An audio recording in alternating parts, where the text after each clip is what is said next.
Congressman Will Hurd, former congressman from Texas, being one of the few actually that sort of go at Trump to tell the truth about Trumpism. Here's how he described Trump's culture of losing last night. A red wave didn't materialize in 2022 when it should. We all know how bad Joe Biden's numbers are.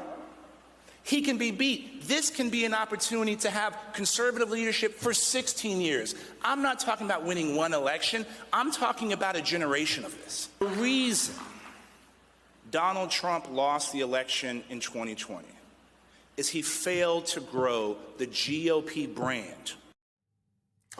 Winning versus losing. That's a concept in politics. How do you think this message plays moving forward? You know, look, this is a logical and strategic and correct approach if you're thinking about politics, as it once was. But now the Republican Party is based on emotion and resentment and anger and fear and imaginary issues that they believe are the really core things the country should be facing. You know, right now we've got a Republican Party that doesn't look at anything other than how does it make them feel? Are they owning the libs? Is there sufficient outrage being generated? This is not a party that is driven by a lot of strategic imperatives anymore, other than stay in Trump's good graces and hope that they can somehow, you know, avoid the political radiation. But Will was right. The red wave that they predicted was only in their heads, because their campaigning is all centered around the adulation of Donald Trump. And that's not where most Americans are, but it is certainly where all the Republican base is. So you've got Ron DeSantis, Ferdinand. You remember him, Florida governor. He's out there suggesting that if he becomes president, he would pardon Trump because, in his words, it would be good for the country.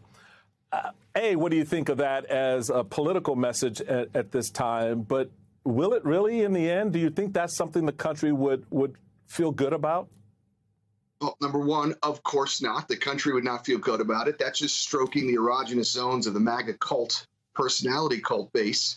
But look, you know, what is Ron DeSantis going to say? What is he going to do? He knows better than anybody. And those of us who follow the numbers are looking at it every day. His only shot is to somehow transform those Trump voters into DeSantis voters, because Trump has clearly well over a majority in the Republican primary right now. So what's happening right now is he's playing this last man standing game. He's just trying to hang on as long as he can in the hopes that Jack Smith and others do their job and create the situation where Trump simply can no longer run. But as Rick said earlier, that's just not going to happen, because in today's Republican Party, the truth is not the friend. The truth is the enemy. And I'm not sure if it's the April 1945 moment yet, but right now, where is the Republican primary electorate and Trump supporters? They're in the bunker with him.